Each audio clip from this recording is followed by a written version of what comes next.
जय श्री हरि। ओम नमो भगवते वासुदेवाय नमः। भक्तों, अभी तक आपने वैशाख महात्म्य के तीनों अध्याय पूरी श्रद्धा और विश्वास के साथ सुने और अब उसी दिव्य प्रवाह को आगे बढ़ाते हुए आइए सुनते हैं वैशाख महात्म्य का चतुर्थ अध्याय। नैमिषारण्य की पवित्र भूमि पर जहाँ यज्ञ की अग्नि प्रज्वलित थी और वेदों की दिव्य ध्वनि वातावरण को पवित्र कर रही थी, वहीं पुनः सूत जी ने मुनियों से कहा, हे मुनियों, अब मैं तुम्हें एक ऐसी पौराणिक कथा सुनाता हूँ जो वैशाख मास में दान, सेवा और सच्ची भावना की महिमा को प्रकट करती है। प्राचीन काल में एक नगर में एक अत्यंत निर्धन ब्राह्मण रहता था जिसका नाम था सुदामा। भक्तों, उसका जीवन अत्यंत कष्टपूर्ण था। उसके घर की दीवारें जर्जर थी, छत से वर्षा टपकती थी। कई कई दिन ऐसे बीत जाते जब उसे और उसकी पत्नी को भरपेट भोजन भी नहीं मिलता था। लेकिन भक्तों, इन सब आभावों के बीच भी उसके हृदय में भगवान विष्णु के प्रति अटूट श्रद्धा और प्रेम था। उसकी पत्नी भी उतने ही धर्मपरायण थी और वह हर परिस्थिति में अपने पति का उत्साह बढ़ाती और कहती, स्वामी, धन से नहीं भक्ति से भगवान प्रसन्न होते हैं। एक दिन अवश्य उनकी कृपा होगी। भक्तों, इसी बीच आया वैशाख मास का पावन समय। सुदामा ने अपने हृदय में एक दृढ़ संकल्प किया, चाहे परिस्थितियां कैसी भी हों, मैं इस पूरे मास में नियम पूर्वक स्नान, जप और दान अवश्य करूंगा।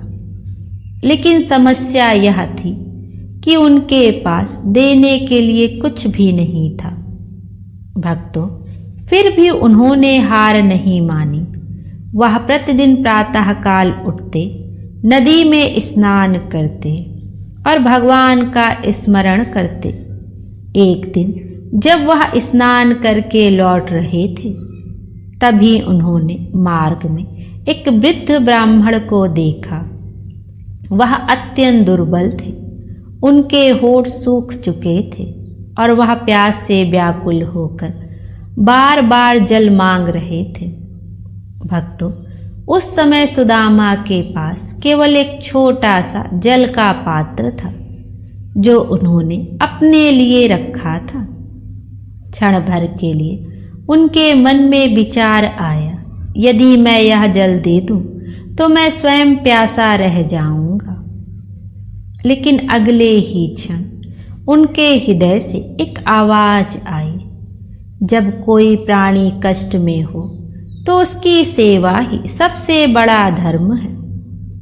भक्तों, बिना एक क्षण की देर किए उसने अपना सारा जल उस ब्राह्मण को अर्पित कर दिया। उनके चेहरे पर संतोष था और हृदय में एक अद्भुत शांति, और तभी एक अद्भुत चमत्कार हुआ। वह साधारण प्रतीत होने वाला ब्राह्मण अचानक दिव्य प्रकाश से प्रकाशित होने लगा। चारों ओर एक अलौकिक आभा फैल गई और उसी क्षण उस ब्राह्मण ने अपना वास्तविक स्वरूप प्रकट किया। भक्तों, वह कोई साधारण मनुष्य नहीं थे, स्वयं भगवान विष्णु थे जो उनकी भक्ति और निस्वार्थ भावना की परीक्षा लेने आए थे। यह दृश्य देखकर सुदामा स्तब्ध रह गए। उनकी आंखों से आंसू बहने लगे। वह तुरंत भगवान के चरणों में गिर पड़े। भगवान विष्णु ने उन्हें उठाया और अत्यंत करुणा भरे स्वर में कहा, हे ब्राह्मण, तुमने जो किया वह अत्यंत महान है।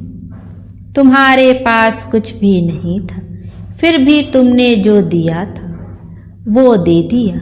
यह दान नहीं, यह सच्ची भक्ति है। भक्तों, इसके बाद भगवान ने उन्हें आशीर्वाद दिया। धीरे धीरे उनका जीवन बदलने लगा। जहाँ पहले अभाव और दरिद्रता थी, वहाँ अब संतोष और समृद्धि आने लगी। लेकिन सबसे बड़ा परिवर्तन यह था कि उनका मन अब और भी अधिक भगवान की भक्ति में लीन हो गया।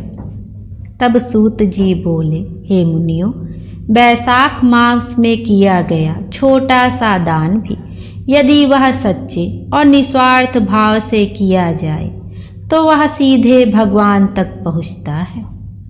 भक्तों, यह कथा हमें यह सिखाती है कि दान का मूल्य वस्तु में नहीं, भावना में होता है।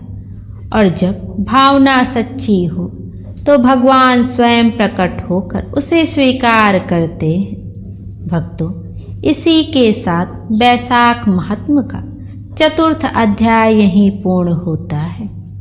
और अगर आपने यह कथा पूरी श्रद्धा से सुनी है तो एक बार सच्चे मन से कहिए, जय श्री हरि, और मन ही मन प्रार्थना कीजिए, हे प्रभु, मुझे भी निस्वार्थ भक्ति और सेवा का भाव दीजिए। जय श्री हरि। हरि ओम।